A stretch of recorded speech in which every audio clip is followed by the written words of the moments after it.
बिस्मिल्लाहिर्रहमानिर्रहीम। उम्मीद करता हूँ आप सब खैरियत से होंगे।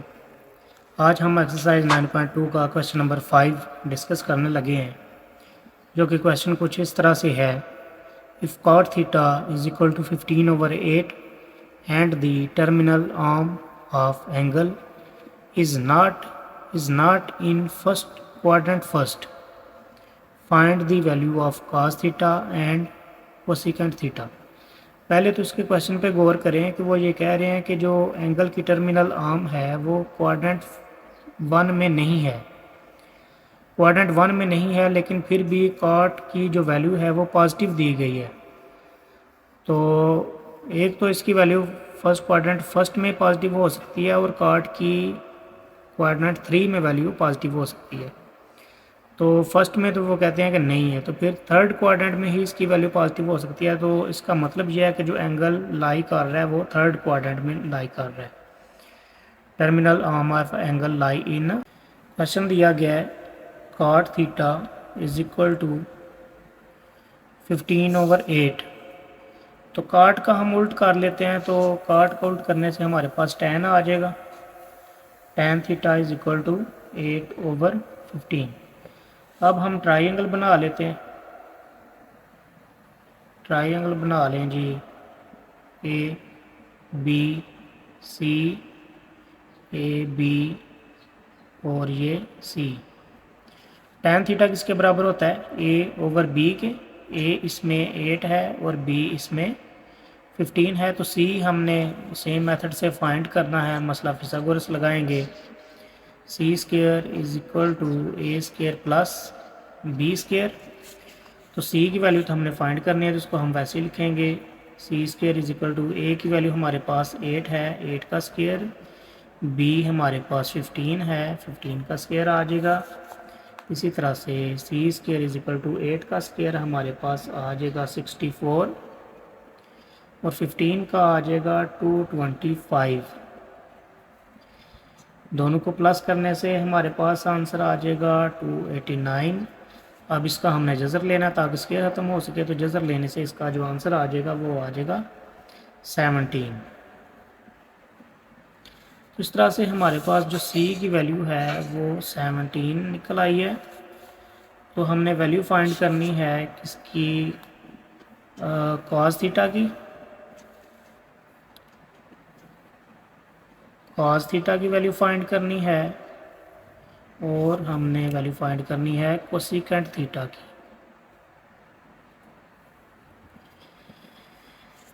कॉस थीटा किसके बराबर होगा? b/c के। तो b है हमारे पास 15 और c है हमारे पास थर्ड क्वाड्रेंट। तो थर्ड में कॉस क्या होगा जी? नेगेटिव होगा। और इसी तरह से कोसेकेंट आ जाएगा हमारे पास c/a 17/8। तो थर्ड क्वाड्रेंट में कोसेकेंट भी क्या होगा? नेगेटिव।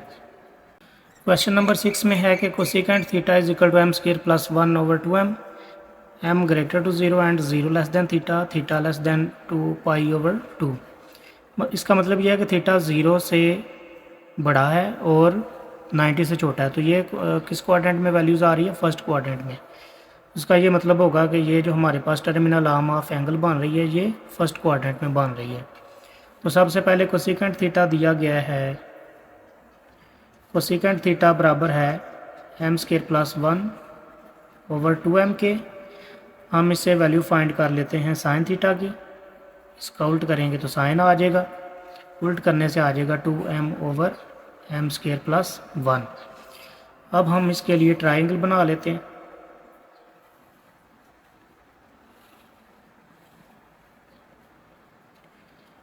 ए बी, ये सी, ए आ जाएगा, बी आ जाएगा और ये सी आ जाएगा। साइन थीटा बराबर होता है a/c के। तो a की वैल्यू है हमारे पास 2m और c की वैल्यू है m² प्लस 1। ये जो b आ रहा है हमने इसकी वैल्यू फाइंड करनी है। b की वैल्यू को फाइंड करने के लिए हम मसला फिसागोरस लगाएंगे। c² is equal to a² plus b²।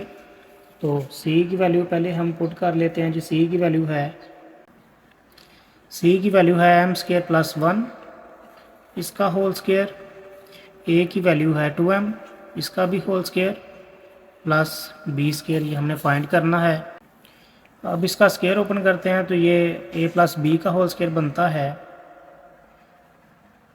First का स्केयर प्लस सेकंड का स्केयर प्लस 2 फर्स्ट और सेकंड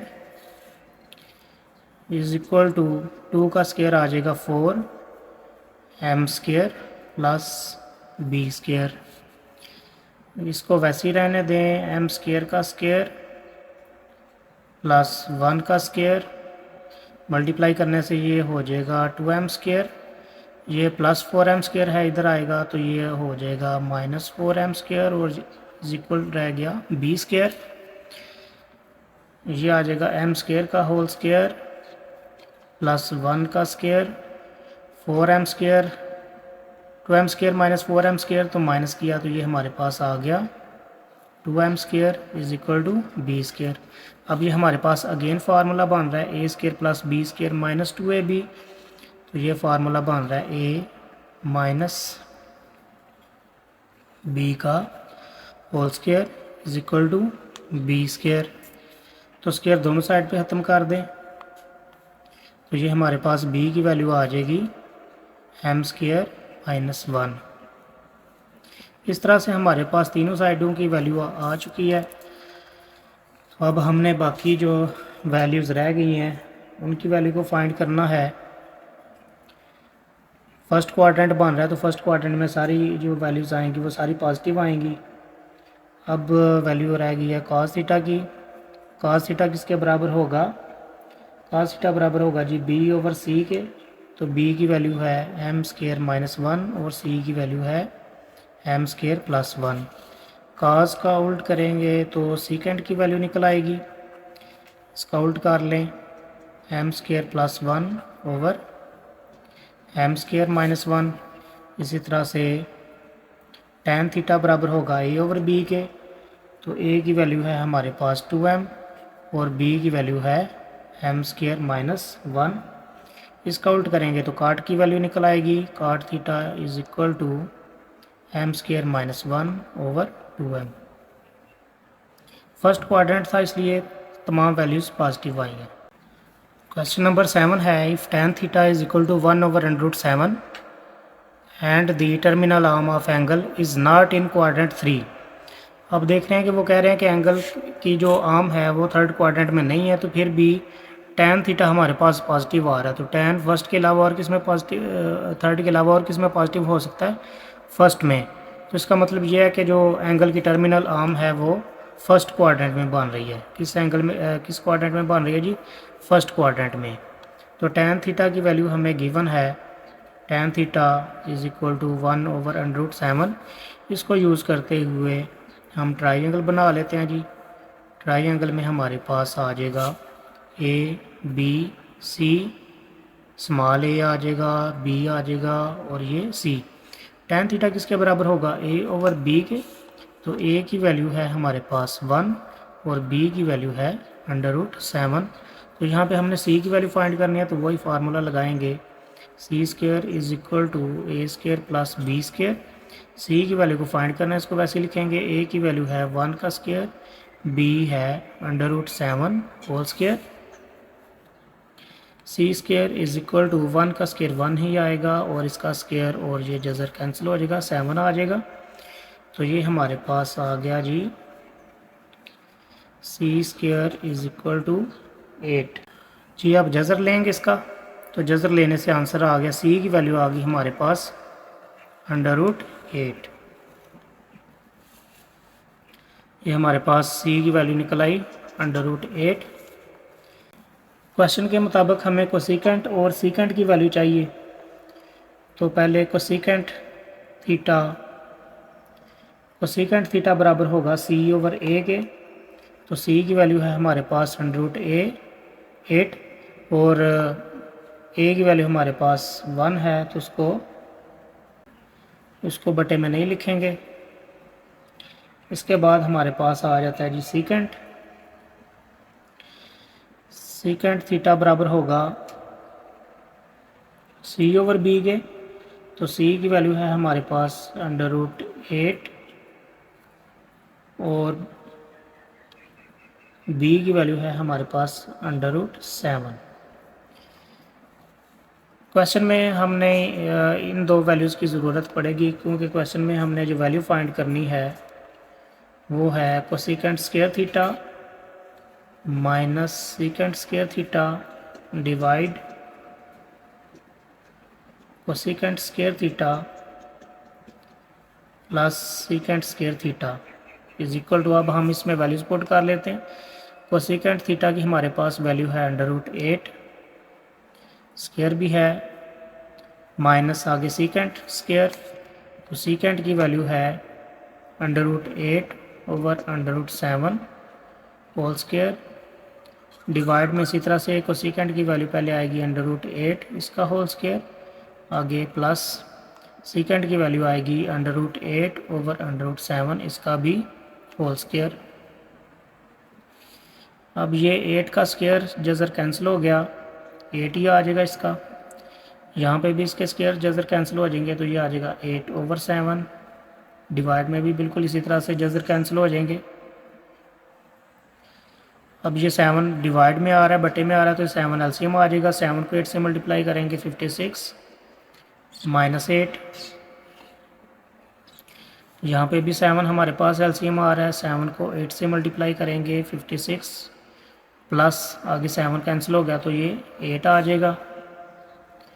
56 में से 8 को माइनस करेंगे तो ये हमारे पास आ जाएगा 48, ये 7 और ये 7 कैंसिल कर दें और डिवाइड में ये रहेगा 56 और प्लस 8 को 56 प्लस 8 करेंगे तो ये हमारे पास आ जाएगा 64।